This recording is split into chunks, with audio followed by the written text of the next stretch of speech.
ఇవి చేస్తేనే మీకు పెన్షన్ అంటారు, ఇవి చేస్తేనే మీకు రేషన్ కార్డు ఇస్తామని అంటారు.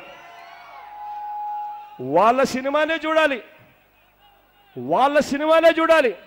ఇప్పటికే మీరంతా కూడా చూస్తూ ఉన్నారు. ఆయన సినిమా మహానాయకుడట, అది మాత్రమే చూడాలట. ఆయనకు వ్యతిరేకంగా లక్ష్మీస్ ఎన్టీఆర్ అన్న సినిమా రిలీజ్ అయితే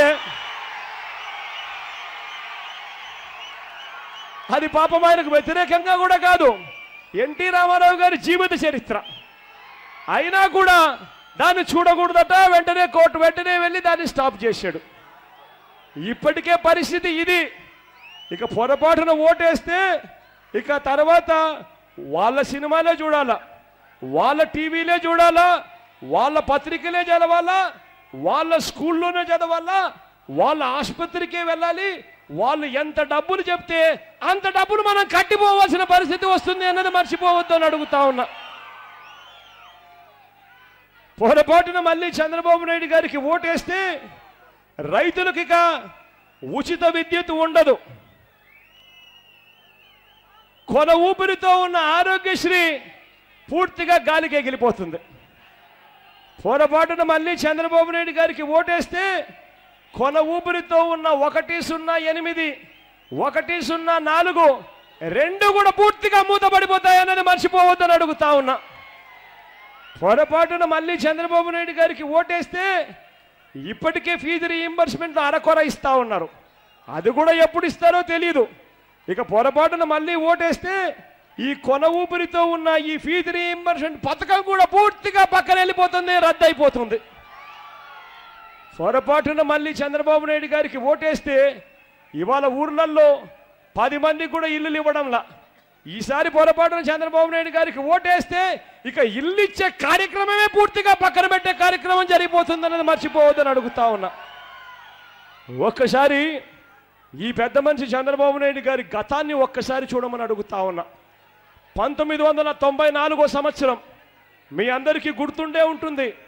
1994లో ఈ పెద్ద మనిషి చంద్రబాబు నాయుడు గారి పార్టీ, ఈ పెద్ద మనిషి చంద్రబాబు నాయుడు గారు తెలుగుదేశం పార్టీ 1994లో ఎన్నికల మేనిఫెస్టోలో పెట్టింది, గెలిచింది. వాళ్ళు చేస్తామని చెప్పింది ఏమిటో తెలుసా? సంపూర్ణ మద్య నిషేధం, 2 రూపాయలకే కిలో బియ్యం. ఆ తర్వాత ఎన్నికల్లో గెలిచాక ఏమైంది?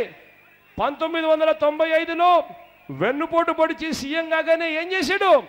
బియ్యము 2 రూపాయలు కాస్త 5 రూపాయల పావులాకు పెంచేసిన గత చరిత్ర ఒక్కసారి గుర్తుకు తెచ్చుకోండి. 1995లో ముఖ్యమంత్రి అయిన వెంటనే ఏం చేశాడు?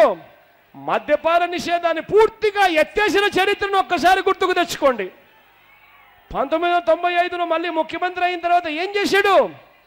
50 గవర్నమెంట్ కంపెనీలు పూర్తిగా అమ్మేసిన పరిస్థితిని ఒక్కసారి గుర్తుకు తెచ్చుకోమని అడుగుతా ఉన్నాను మీ అందరితో. అదే మాదిరిగా ఈసారి మళ్ళీ పొరపాటున చంద్రబాబు నాయుడు గారికి ఓటేస్తే ఇక పొదుపు సంఘాల్లో ఇప్పటికే 0 వడ్డీ అనేది తీసేసినాడు.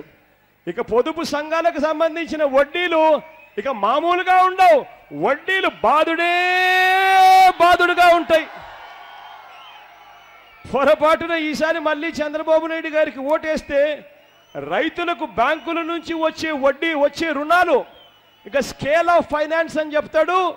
స్కేల్ ఆఫ్ ఫైనాన్స్ అని చెప్పి రైతులకు ఇచ్చే రుణాలు, బ్యాంకుల దగ్గర నుంచి వచ్చే రుణాలను పూర్తిగా కత్తిరించే కార్యక్రమం చేస్తాడు అన్నది మర్చిపోవద్దని నేను చెప్తా ఉన్నాను.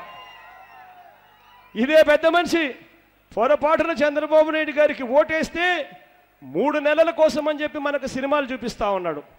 ఆ సినిమాలన్నీ కూడా 3 నెలలే.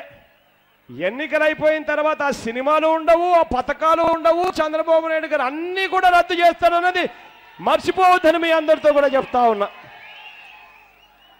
ఇదే పెద్ద మనిషి చంద్రబాబు నాయుడు గారికి పొరపాటున ఓటేస్తే ఈసారి ఏమవుతుందో తెలుసా?